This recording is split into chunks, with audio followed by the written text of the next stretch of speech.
Parking.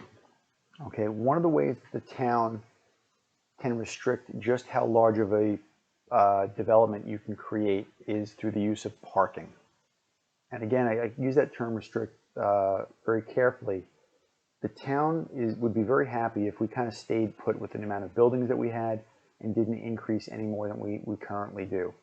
Even though new structures generate additional tax revenue, there's a negative aspect to it that you're generally going to be taking down green space. We're not talking about retrofitting existing structures, but it's taking down green space and turning that into some sort of commercial center or even residential. So the town would be very happy leaving things as they are. If you are going to build a structure, less is better. So we can reduce the size of the building by increasing more parking. So where in the code do we go to find parking? Well, one thing that you have to learn to do is search this stuff out. So on the top of your general code, there's a search bar. If I type in the term parking, this is going to give me every place that parking shows up in the town code. And so we have 21 places where, or no, 252 places it shows up. So you have to know where to look. Well, this little squiggly looks like a weird S. That means section 10-19. We're not in section 10, we're in the 85. So things like dog parks, not going to work. Parking restrictions could be, but that's section 83. That's no good. 85, now we're talking. That's zoning code. So anything in the 85 might be useful to us. It's going to tell me a little bit about what it says. This is for overlay districts. We're looking for this one, which is land development standards. Okay, but we have a bunch of areas: availability of parking spaces, required parking spaces. Where is it going to be? Use of parks, I think we're here. So I think it's going to be under 85.849.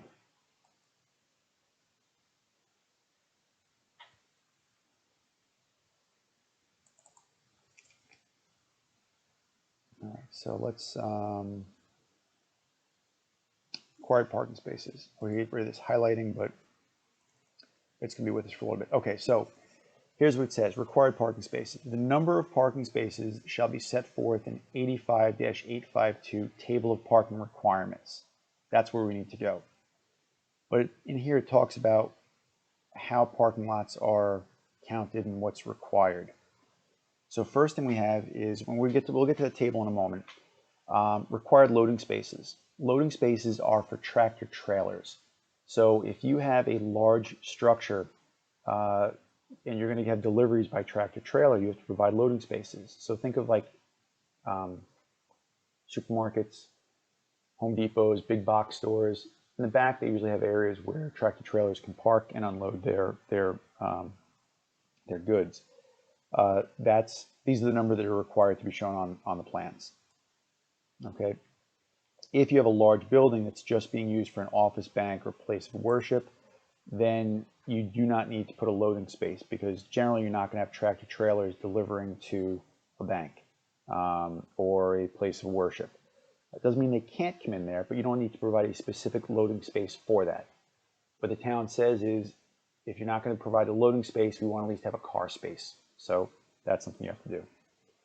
If you alter a structure, then you need to modify the amount of parking. So let's say you change the use of a building from retail to restaurant. You now need to change the parking lot to comply with whatever the requirements are for restaurants and no longer for office, whatever I said before. So there's constant modifications happening. So here are the requirements for parking spaces. And we're not going to go through all these because there's a lot of them, but for each one of them, if you have, let's go to some realistic ones. Banks. Okay, if you have a bank, you need to have one parking space for every 150 square feet of gross floor area inside of the structure. If you have a bar, 1 1/2 spaces for every 2 people that are legally accommodated. Now, where do you come up with the idea of 1 1/2? They look at, on average, for people going out to a bar, one person drives himself, another person takes themselves and maybe a date with them. So that's where you get that 1 1/2, that extra half a person. So that's why it's got to be provided. Casinos, 2 spots for every 150 square feet of gross floor area. Bowling alleys, 4 cars per alley. Convenience stores, 1 per 100. Commercial centers are 1 per 175. So the numbers are all over the place. And what you're going to see is the smaller the number, the more restrictive it is. So is the town in favor of gambling centers, casinos, off-track betting? No. So what they do is they say you need to have 2 parking spaces for every 150 square feet of gross floor area. That's 1 spot for every 75 square feet of the building. It's a lot of parking spaces. Convenience stores, 1 per 100. So if you have a 2,000 square foot convenience store, you're looking at 20 spots. Daycare facilities, not very restrictive, 1 per 400. And the reason why is if you have 30 kids in a daycare facility, they're not driving themselves. The parents are driving them, dropping them off. So you need a good loading and unloading area, and then they leave. You only need to provide parking for the people that are working there. So it'll be done at a rate of 1 per 400. While we're talking about this, what if you say, well, 1 per 400, maybe that gives me a need for 15 spots, and you only have 5 employees. Why do you have to have those extra 10 spots? Doesn't matter. You have to have them there, okay, because it's the potential use in the future. Drive-throughs. If you have a drive-through, you need to have, if you're a bank, 6 queued up spaces, which means that's the queuing is waiting in line, 6 per window. Drive-in establishments are 6 per window or 4 per window if there's 2 or more windows. Major restaurants require 12 queued spaces per window. So again, any restaurant with a drive-through is considered to be a major restaurant. All your fast food are considered to be drive-throughs. And we're seeing nowadays with the pandemic going on, every place is turning into a drive-through. It's really a little crazy.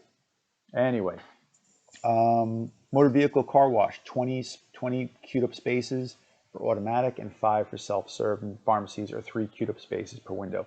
We're going to look at some aerials later on that go through these things a little bit more in detail. Today is really just kind of showing you where you find stuff. Let's see.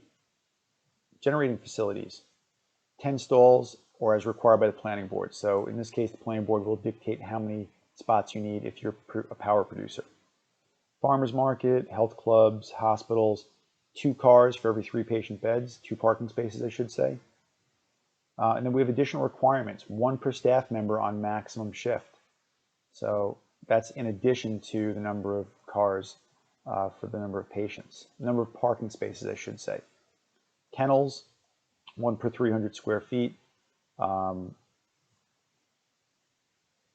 Let's see what else we got in here. Lumberyard, 1 per 200.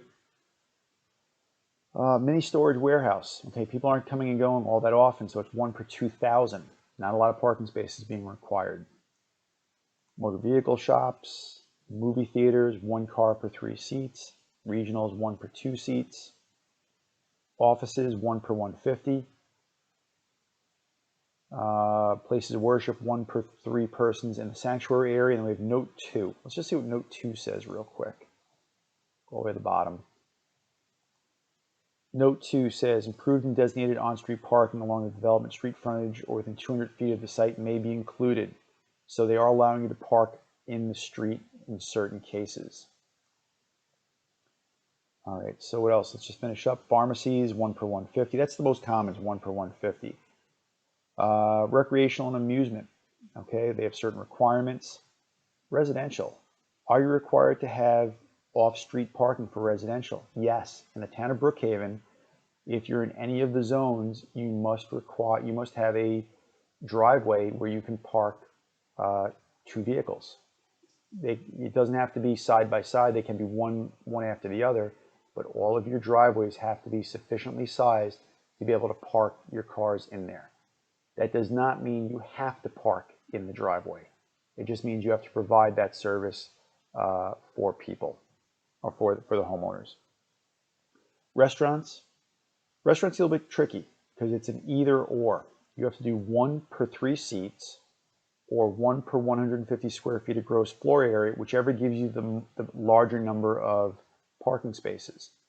And then major restaurants, 1 per 2 seats or 1 per 100 square feet of gross floor area. Parking is so critical, and I really wish we had more time this semester to go into it, because parking is your first experience with a business. And if you drive into a shopping center and the parking stinks, you're likely not to go back there. You may decide to go elsewhere because it's such a difficult or bad experience. So getting the parking lots designed correctly is really important for the site planner, because it doesn't matter what the use of the structure is. If people don't enjoy their parking experience, and I know it sounds weird, they don't enjoy being in that parking lot, their chances are they might find other places to spend their money. Okay, so that's your parking areas. All right, let's close this out and we'll go into landscape requirements.